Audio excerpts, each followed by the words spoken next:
Welcome to the Texas Values Report. This is Jonathan Sines, president of Texas Values. Great to be with you on another glorious week in the state of Texas. Wow, is it a glorious week or not? I'm still, just letting it all sink in. Two major decisions from the U.S. Supreme Court in the last week. Friday, because we're not even a week away from that, the U.S. Supreme Court overturned Roe versus Wade. On Monday, the U.S. Supreme Court grants a tremendous victory, a touchdown for football prayers. We're going to cover both of those topics today on this week's segment of the Texas Values Report. Now, it's also a special segment because we're recording this. Now, if you're watching on social media on Facebook, like it, share it, get it into some groups. We're going to go for about 30 minutes and have a tremendous conversation about the two most talked about court cases of the past week, and that'll be talked about for some time. But we're also going to talk about a little bit about what has happened with the Republican convention, what we can expect from the state legislature, and someone who's played a key part over the past year in significant victories on life and protecting churches and religious freedom. But while we're having this conversation, it is June 30th while we're taping this and doing this live. This is the fiscal year-end deadline for Texas Values. We need your financial support. We need to raise $100,000 by midnight tonight. We go July 1st to June 30th. That is how our accounting is set up. So be keeping that in mind. If you're inspired during this conversation, go to txvalues.org, make that tax-deductible donation today. But I'm excited because we've got three guests on today, so that means I've got to stay organized and on time. Our first guest today on this segment of the Texas Values Report, which is now broadcasting throughout the Dallas-Fort Worth area as well on the Word, is our good friend, State Representative Matt Shaheen. He is a former county commissioner, also serving out of the greater Plano and Collin County area, and has been a friend for a long time. Representative Shaheen, welcome back to the Texas Values Report. Hey, Jonathan, it's great to be here. Thank you so much. Well, I'm glad you got your horns on, your burnt orange. You can see my law degree behind me. Somewhere tucked away is my undergraduate degree from the University of Texas. It's never a bad time to talk about Longhorns and athletics. But I tell you what, you talk about football, a lot of us in Texas, it comes along, the faith is right there with it. And I want to I go down memory lane a little bit and talk about some of the work we've done over the past year as we're wrapping up our year. But a lot of these things are coming into focus as we think about what did the legislature do last year? What are they going to do next year? And I'm not here to say that all the religious freedom battles have been solved. There are still some that we need to deal with. But one reason why we're in a better position to focus on making sure when it comes to vaccine mandates and medical decisions and freedom is because a lot of things were handled last session as it related to protecting our churches and our religious organizations. And when you see what's happening on the pro-life issue, pregnancy centers getting attacked, it's a good thing they're considered essential. But that's where you focused a lot of your work last session on a key piece of legislation that you passed.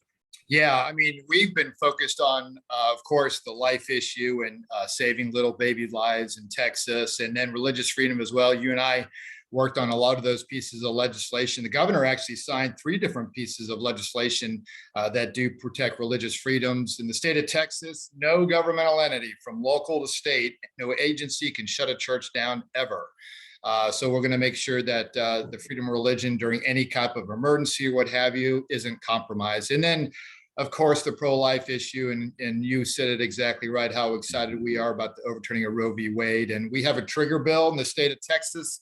So abortions will be discontinued in Texas in a very short period of time. A lot of babies have a bright future in Texas and really across the nation. Incredibly exciting times. Well, look, and to talk about, those are some of the key issues that we dealt with during the legislative session. You fast forward to where we are now, the fact that Roe versus Wade has gone down. Texas was ready for this, right? The Texas heartbeat law, the $100 million funding for alternatives to abortion, the trigger law, the Human Life Protection Act. Your colleague, Senator Angela Paxton, was the Senate author for that bill. So, and then you've got the pre-Roe statutes, which now can come into effect because Roe versus Wade has gone down. A lot of people sometimes don't realize that Roe versus Wade is a Texas case. So now that that is no longer the law of the land and no longer good in law, you can make the argument that now those pre-Roe statutes that banned abortion come into effect. And you see these things colliding, right? The religious freedom, the pro-life issue, because so much of the work that is done to support women and children is those faith-based entities. Unfortunately, we see them coming under attack by the left. Yeah, I mean, who would have thought that people would get more upset about, a coach praying at the 50-yard line than, a transgender in our schools in front of our children and trying to sexualize them. It's the left is pretty upside down right now, but we're winning these battles. What's really been interesting is there's a lot of moms and dads that are getting engaged, both at the state and really the school board races here locally in Texas and across the nation. So there's some excitement with respect to just the growth of the conservative movement, the Republican Party in the state of Texas and beyond. But you're right, Jonathan, these battles, we're going to have to stay focused and geared towards continuing these fights, because there will always be attempts to chip these away. But yeah, we're going to continue fighting, focusing on the Lord and doing what's right for the state of Texas. Well, and I think it's important for people to realize that the reason you have these laws in place, you have government officials that are willing to defend our pro-life laws and pass religious freedom laws, is because people are getting involved in elections and they're paying attention to these issues when they go to the ballot box. We've been telling people for years, school board races, county races, they're making decisions on these policy issues. And now we see it with some district attorneys saying, oh, I'm not going to enforce these pro-life laws. You may not have thought to ask them when you were going to vote for them, where are you on the pro-life issue? Because a lot of people thought about it with the Supreme Court and national level. At any level of government, you should be asking candidates where they stand on these issues. I know you appreciate that, having served in county government before. There are a lot of people, they don't share our values, but they get an elective office and they use it as a way to move those issues forward. But I do think Texas is in a good position to push back. I think the Attorney General's letter gives a lot of insight as it relates to the life issue. And I would love to see, now that the churches know that their religious freedoms are protected, speaking more freely about this issue from the pulpit. Yeah, I mean, one thing to keep in mind, to your point about the greater attention on local races, because you're right, those are incredibly important. And sometimes we don't ask the tough questions of our local candidates. But one of the other things that's really exciting that's happened in the state of Texas, especially in the southern part of the state, is this hard shift of the minority vote coming into the Republican Party. A lot of these topics that we're talking about today is causing people to the Hispanic community, Asian Indian community, that are shifting over to the Republican Party. And really just the failed policies, the social economic policies from the federal government is doing so much harm, whether it's the border, whether it's inflation, whether it's high gas prices. People can see that this is directly as a result of failed liberal Democrat policies. And so we're seeing this exciting shift. So look, our message to parents, to our minority communities, is you have a home in the Republican Party. We're going to work to protect your freedoms. We're going to work with you to protect your children from being sexualized. We got a really bright future in the state of Texas, and it's because of this conservative leadership and this new focus, this new renewed focus on these local elections, and just these incredible victories on life, on religious freedom. It's really just an exciting time to be in the state of Texas.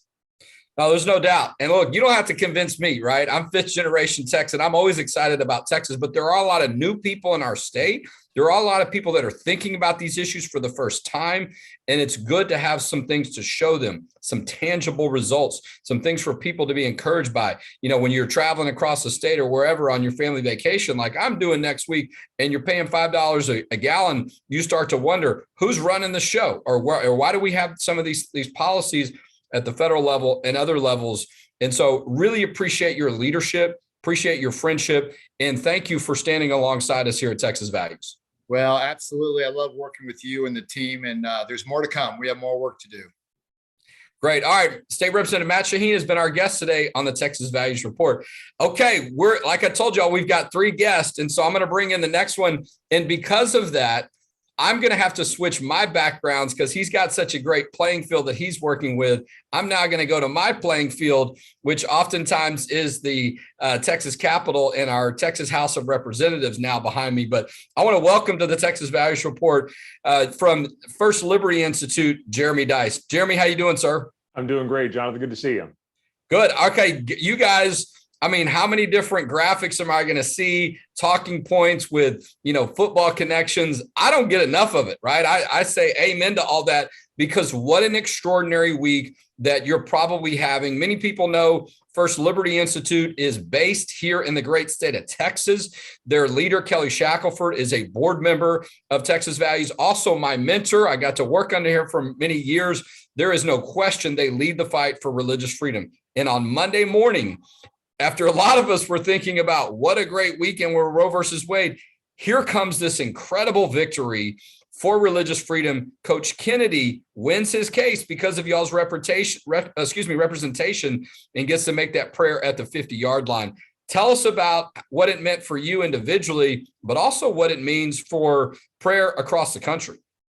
We're just thrilled. It's been a great week to think about all the hard work that's gone into this case for almost 7 years now. When Coach Kennedy was fired back in 2015, why was he fired? Because he went to the 50-yard line after the games, took a knee in private prayer by himself. And the school district said that that was too much, that students could see him engaged in religious expression, and that could coerce them into some sort of behavior that would violate the Establishment Clause. Well, on Monday, Justice Gorsuch and 5 other justices of the Supreme Court decided that not only could Coach Kennedy get his job back, but they declared that he did nothing wrong. Yeah. But the school district, on the other hand, they had violated his free exercise rights by misinterpreting the Establishment Clause. They violated the Free Exercise Clause, and they also violated his free speech rights. And if that weren't enough, they said if you fired him because you fired him for his religious expression, you've also violated his civil rights. And so the justices declared that the school district had engaged in religious discrimination. They didn't leave any wiggle room in this opinion. Coach Kennedy has won his case. It's complete. Frankly, we're just sitting by the phone right now, waiting for the phone to ring to find out when he's got to be back in Bremerton for 2-a-days. That's right. Hey, my sons, they had their football practice last week. They were at a 7-on-7 tournament. I mean, football is a year-round sport, particularly at the high school level. You see them practicing all the time. And look, I mean, personal foul, right? Major penalty on the people in the government schools that did this. And a lot of people, because the case has been around for a while, may have sort of forgotten about it or not sure, where it was coming from. And so people have been asking me about it. Why was this important? Or why was it up to the U.S. Supreme Court? And I told them, I said, it's real simple. He was fired.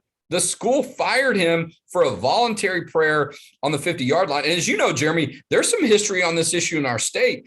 Santa Fe case 25 years ago ruled on different circumstances, but certainly the issue related to football prayer. Several years ago, I had a very small part in the case out of Medina Valley, west of San Antonio, where a young lady was giving a speech on the football field for a graduation ceremony. This is a very important area of law. It's important for the court to get it right. And I think they did here on Monday.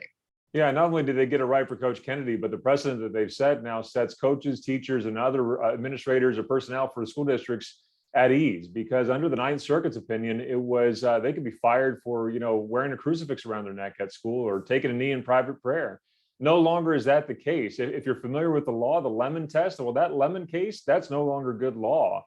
And that's going to have wide-ranging impact as, I keep calling him Coach, Justice Gorsuch, he kicked the schoolhouse gates open so that teachers and coaches, they can carry their constitutional rights when they walk through those schoolhouse gates without being afraid that they might, be fired because they say, God bless you to a kid in the hallway who sneezed. No, look, and this is a reality, right? A lot of people have not faced this before. They're not in these situations. And sometimes you have to, sort of emphasize this a little bit because they can't believe it. Really? They fired a coach? Yeah, that's exactly what happened. It's that simple and it's that wrong. And you talk about the 7 years and the length of time. Some of these court cases take a long time, right? And it takes a lot of patience. It takes a lot of financial investment and commitment. It can be very difficult to go through that. Not to mention when you have a client like Coach Kennedy, they got to find another way to make a living. I mean, there's a practical day-to-day reality to this. And people have asked me about it. And I'm saying, look, we're talking about the First Amendment. There's a reason that the freedom of speech, there's a reason that the free exercise of religion is in the First Amendment, because that's how important it was to the founders. Talk about all these other so-called constitutional rights. This one is very clear, but a lot of times we still got to litigate them in these circumstances. And I got my little prop here. I got my Texas Values football. I'll take off my my virtual screen for a second. And so I'm hoping maybe that switch cameras here, that I can get a little signature on the Texas Values football here, Coach Kennedy. I'm a big football guy, and I like little collectibles. So maybe you guys might be able to arrange that if, once he steps away from some of the many media interviews that he's doing. But you might remember Texas Values submitted a legal amicus brief supporting Coach Kennedy along with our state family policy organizations when the case went up to the U.S. Supreme Court. But it's an honor to stand with y'all doing such great work there at First Liberty Institute. Well, I tell you, if Coach were here, he'd be the first one to say thank you. It's been, he's been the face of this fight for almost 7 years. He's used to that. He was a Marine. He fought for all of our freedoms in foreign wars, but now he's been fighting for our freedom in the courts. And so he knows that there are millions of people behind him that have made this day possible. And because he was willing to stand up and never quit on this issue, not only is his rights protected, but the rights of millions of Americans. We are today more free than when we woke up on Monday morning. And that's going to be a case that's going to protect our religious freedom for our teachers, our coaches, and others for decades. We'll be studying about, or generations will be studying about Kennedy versus Bremerton School District for generations in law school. And that's a great thing for our republic. Well, and you might be aware of this. The State Board of Education right now is talking about history and social studies standards. I'm going to make a big pitch to have this as a court case that students learn about for many years, because it is certainly significant. And the representation comes from right here in the state of Texas. And I see that he keeps smiling. I see some of y'all's notes on that. Tell him from all of our team at Texas Values that we hope he keeps smiling, and we're so proud of him. And we thank you, Jeremy, for being our guest today on the Texas Values Report. We'll do it. Thanks so much, Jonathan. Okay, great. Well, great job, Jeremy. First Liberty Institute, Kelly Shackelford. We're going to transition to our last segment, and a dear friend who goes back many years in her connection and interaction with Texas Values, and that's our good friend, Lauren Muzyka. She is a lawyer, and she leads Sidewalk Advocates for Life. This is a national pro-life organization. She is a Texan. All right, got all three Texans on our show today. And she has been leading this organization for quite some time. And, look, I mean, the pro-life movement has gone through a lot of different stages. I think when we started focusing a lot on the prayer, on meeting women at the sidewalk in that area, that had a tremendous impact. And so she's given her life to this issue. Lauren, welcome to the Texas Values Report. Thanks for having me, Jonathan. Great to be with you guys today. Well, and I heard from our colleague, Mary Elizabeth Castle, you got an award over the weekend, Pro-Life Woman of the Year. That's a pretty Apparently. good one. I mean, no idea. In the year that Roe versus Wade is overturned, it's hard to get better than that. Oh my goodness. I had the great privilege of emceeing the pro-life women's conference the weekend that Roe was overturned. I can't even begin to tell you what an epic celebration that was. And I was surprised to receive this award. And of course, I received it on behalf of all the great saintly sidewalk advocates that continue to go to the darkest place in their communities, their local abortion facility, and offer those loving, life-affirming alternatives to women and men going in. So what a privilege. Mary Elizabeth Castle from our team was there. She was delighted to be a part of it. She talked a little bit about it earlier this week, just what it was like to be there with everyone and to experience this victory, to hear about it. And I heard you made an announcement too, when it was coming out from the media, that the Texas abortion entities had said they were closing as a result of that decision. I want to look, I have not anywhere close to you and your team, but at times I have been there on the sidewalks. I have kneeled, I have stood, I have prayed in front of abortion clinics. That is difficult to do. Now, some other people may find it easy, or, that's second nature. And all the point I'm trying to make is just to acknowledge that, that's a really important thing to do, because you can see the interactions, or you can see people coming up to the abortion clinics, and you're sort of face to face with knowing what's going on in there. I know when my kids have come with me, they ask questions and talk about it a lot, because it just becomes a little bit more real. But it's such an important part of this movement. And I think, as we've seen with Abby Johnson and others, that it has an impact. Tell us a little bit about your work, the ministry, and why it's been so important to the pro-life movement. Yeah, well, first off, I mean, what a joy to one by one announce that this state was now abortion free from that podium at the Pro-Life Women's Conference. Absolutely amazing. And, like you've acknowledged, it's not easy. It's not fun, at least, to go to an abortion facility and stand out there and see woman after woman going in, but it is incredibly effective. And so when we're out there really standing in the gap for these women who often have not heard that a local life affirming pregnancy resource center may be next door to that abortion facility, a mile down the road, really offering them help, hope, and options, we see miracles on the sidewalk. Jonathan, one reason that I love partnering and working with you guys at Texas Values is because we need to work on both levels of law and culture, right? And culture is the hearts of the people. And when we're out there in front of these abortion facilities, really there in a spirit of peace, prayer, and love, it changes everyone's view about what it means to be pro-life. Sometimes when we think of pro-life, we think, oh, it's just advocating at the Capitol. I mean, that's super important, right? But when people see a smiling face there, someone who's well-trained, loving, peaceful, just saying, hey, I care about you. We've got resources and options for you. There's no lack of those here in Texas, thanks in great part to your team.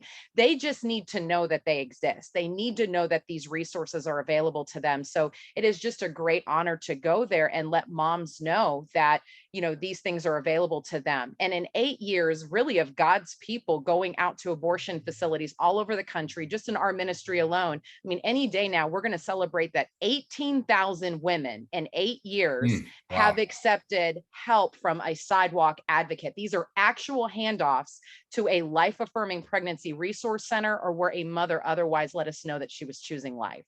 No, those are real numbers, when you think about it.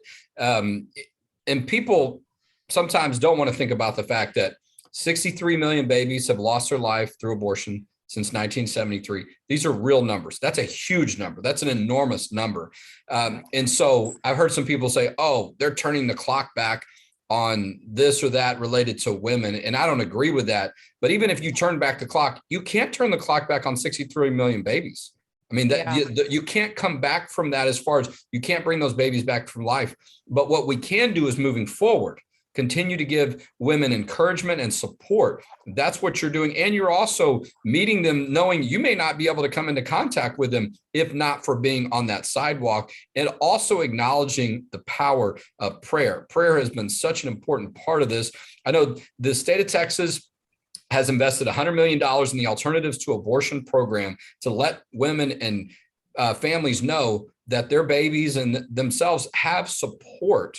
Our friend Abby Johnson tells us that $200 can be the difference in whether or not a woman has an abortion. And so I'm hoping more states do that. But right here in Texas, we've got that support. And I would imagine, from what you've seen as well, that when women know, it's not just about making that decision, but it's also about having someone by their side moving forward. Yeah, absolutely. The number one issue that brings a woman to the abortion facility is financial strain. I mean, how heartbreaking is that, really? This is a permanent solution to a temporary problem. And women just deserve so much better than the violence of abortion. I mean, what a message from the other side, that you're not enough. You're not strong enough to do this, that you have to take the life of your child in order to get the life that you want. And we, as a pro-life community, especially here in Texas, we've been a beacon of light to so many all over the country. We know as Texas goes, so goes the rest of the nation. And I see that when I travel, that all eyes have been on Texas from the heartbeat bill. They saw what was going on in Texas as a preview of what a post-Roe America would look like, and how we would operate soon after Roe was overturned. And so literally just being there to tell a woman, this is the message of the pro-life movement, that you are strong enough, you are amazing enough, that we will give you not a hand out, but a hand up to the destiny, to the great future that is ahead of you. And that we will journey with you as long as you need us to journey with you. A lot of people don't realize, and this is what's so ironic to me, is we are seeing pregnancy resource centers get firebombed, pro-life offices get firebombed. the pro-life movement sometimes gets criticism like, oh, you just want the baby to be born, but you're not there for her afterwards. Well, all the pregnancy centers that we work with, the vast majority will actually journey with the mom up to 2 years, if not longer, after the baby is born. And now we're firebombing these places. I mean, talk about choice, right? Yeah, there's right. Isn't that unbelievable? There's no choice when someone wants to end someone's life in such a violent way. Abortion's violent, and so are these other methods. We got just about 15 seconds left. Give us a website so if people want to learn more about your work. Absolutely. So people can go to sidewalkadvocates.org where they can start, join, or give, right? We're now shifting in pro-life states to covering abortion referral facilities. Keep your eyes on these facilities. Some of the abortion facilities in Texas, even just as of a couple days ago, became referral sites. And so we're still there. We're still there for women in the great state of Texas and beyond. Well, she's been awarded pro-life. Is it pro-life woman, pro-life person? Pro-life woman of the year? Pro-life woman of the year. We know what a woman is. I didn't know if they just. I don't know if you were just the person of the year. Regardless. But pro-life woman of the year and the leader of Sidewalk Advocates for Life, Lauren Muzyka has been our guest today on the Texas Values Report. Thank you, Lauren. Thanks, Jonathan. Okay, I got like 30 seconds left to make my fundraising pitch. Today is June 30th. We need your support by midnight tonight. It is our fiscal year-end deadline. We have $100,000 to raise, and we bring you great guests with this weekly show. We also do advocacy work. We do educational work. You heard some of the court work we helped with supporting this Coach Kennedy case. Amicus brief at the U.S. Supreme Court urging the court to overturn Roe versus Wade. We were the lead faith and family group that got the heartbeat law passed, that protect churches, that kept men out of women's sports in K through 12. Go to our website, txvalues.org. You can see all the evidence. Our budget is $2 million. We need to raise $100,000 by midnight, June 30th. Make that tax-deductible donation today at txvalues.org, and you can help us protect faith, family, and freedom in the state of Texas. And we'll talk to you next week on the Texas Values Report.